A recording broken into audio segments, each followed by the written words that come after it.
భీమవరంలో ఈ ఆదిలక్ష్మి, రాజ్యలక్ష్మి, పోలేరమ్మ అమ్మవారి గుడి ఇది గ్రామదేవత. ఈ ముగ్గురు కూడా గ్రామదేవత. ఈ దేవాలయం ఎన్నో సంవత్సరాల నుంచి ఇక్కడ వెలిసింది. ఎంతోమంది భక్తులు వస్తూ ఉంటారు. అమ్మవారికి జాతరలు కూడా చాలా బాగా చేస్తూ ఉంటారు. అసలు ఈ అమ్మవారి పురాణ, ఈ స్థలం గురించి పురాణము, అలాగే స్థల పురాణం, అలాగే రెండోది ఇక్కడ ఏమి చేస్తారు, ఉదయం నుంచి మధ్యాహ్నం రాత్రి జరగబోయే కార్యక్రమాలు ప్రతి సంవత్సరం ఒక్కసారి మా జీటీవీ ప్రేక్షకులకు వివరించండి సార్. తప్పకుండా. ఓం ప్రణో దేవే సరస్వతి వాజేభిర్భాజనేవతే ధీనామ విత్రియవతో శ్రీ మహాసరస్వత్యై నమః. శ్రీ గురుభ్యో నమః. హరి ఓం. శ్రీ శ్రీ శ్రీ ఆదిలక్ష్మి, రాజ్యలక్ష్మి, పోలేరమ్మ అమ్మవారి దేవస్థానం గునుపూడి.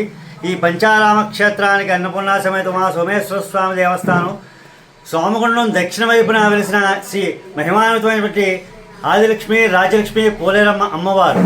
ఈ అమ్మవారు ఎన్నో 1100 సంవత్సరాల క్రితం నుంచి కూడా ఈ అమ్మవారి ఇక్కడ గ్రామస్తులందరూ కూడా సంరక్షిస్తూ ఉన్నారు.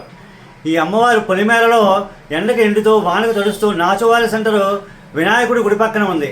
అమ్మవారు ఎంతో విశేషమైనటువంటి మసూచి, అలాంటి కలరా, ఇలాంటివన్నీ వ్యాధులు వస్తే అమ్మవారిని ఇక్కడ గ్రామం చుట్టూరా కూడా కాపాడుతుందని ఈ ప్రజల విశ్వాసం. అమ్మవారు శ్రీ ఆదిలక్ష్మి, రాజ్యలక్ష్మి, పోలేరమ్మ అమ్మవారికి ప్రతీ నెలా కూడా మూలా నక్షత్రం, పౌర్ణమి, అమావాస్య రోజున విశేషంగా గరగకి అభిషేకం చేసి లలితా సహస్రనామ కుంకుమార్చనతో ముత్తైదువులకి పసుపు, కుంకుమ, గాజులు అవన్నీ కూడా ఇక్కడ విశేషంగా పంచిపెడుతూ ఉంటారు. అలాగే అమావాస్య రోజున ఇక్కడ అమ్మవారికి వేసిన బలిహరణ అనగా పులిహోర, గారెలు, బూరెలు ఇవన్నీ కూడా వేసి ఇక్కడ పిల్లలు లేని వారికి ఇక్కడ విశేషంగా అమ్మవారికి బలిహరణ చేసిన ఆ భోజనంలోంచి పిల్లలు లేని వారికి కనుక ఇస్తే తప్పకుండా పిల్లలు పుడతారని ఈ ఎంతోమంది భక్తుల విశ్వాసం.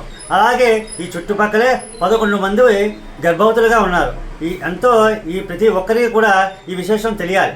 ఎందుకంటే పిల్లలు లేక అమ్మవారిని ఎన్నో ఏడుస్తూ నమ్మకం కోల్పోతున్నారు. ఇలాంటి అమ్మవారిని మనం వచ్చి విశేషంగా పూజలు చేసి అమ్మవారి మీద నమ్మకంతో రండి. అమ్మవారు ఎంతో మహిమాన్వితంగా అమ్మవారు కాబట్టి కావున ఈ ఆదిలక్ష్మి, రాజ్యలక్ష్మి, పోలేరమ్మ అమ్మవారిని డిసెంబర్ 12వ తారీఖున 1995లో పునర్నిర్మాణం చేశారు ఈ దేవాలయాన్ని. అలాగే 1962 సంవత్సరంలో దేవాలయ ధర్మాదాయ శాఖ వారు ఈ ఆలయాన్ని తీసుకుని ఎంతో అభివృద్ధి చెందించారు. అలాగే అమ్మవారిని నమ్ముకుని వచ్చిన భక్తులకి కొంగు బంగారం అయి అమ్మవారి ఎన్నో విశేషమైన ఫలితాలు వస్తాయి. కావున ప్రతి ఒక్కరు కూడా వచ్చి ఈ గునుపూడి, ఈ పంచారామ క్షేత్ర గ్రామదేవత శ్రీ శ్రీ శ్రీ ఆదిలక్ష్మి, రాజలక్ష్మి, పోలేరమ్మ అమ్మవారిని నమ్ముకుని అమ్మవారి విశ్వాసానికి పాత్రలు కాగలని మనస్ఫూర్తిగా కోరుకుంటున్నాను.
जय बोलो माता महाराज जी की।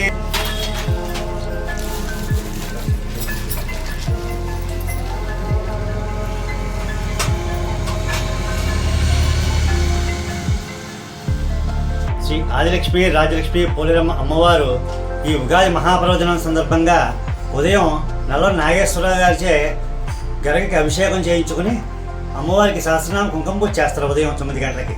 అలాగే భక్తులందరూ కూడా వెలుగుగా చాలా విశేషంగా వచ్చి చెవిడి, వడపప్పు, పానకాలు అమ్మవారికి మహానైవేద్యాన్ని సమర్పించుకుని చాలా లబ్ధి పొందుతారు. ప్రతి ఒక్కరు కూడా ఉగాది మహాపర్వదినం సందర్భంగా వచ్చి అమ్మవారిని విశేషంగా పూజించి విశేష ఫలితాలు పొందగలుగుతారని చెప్పేసి మనస్ఫూర్తిగా కోరుకుంటున్నాను.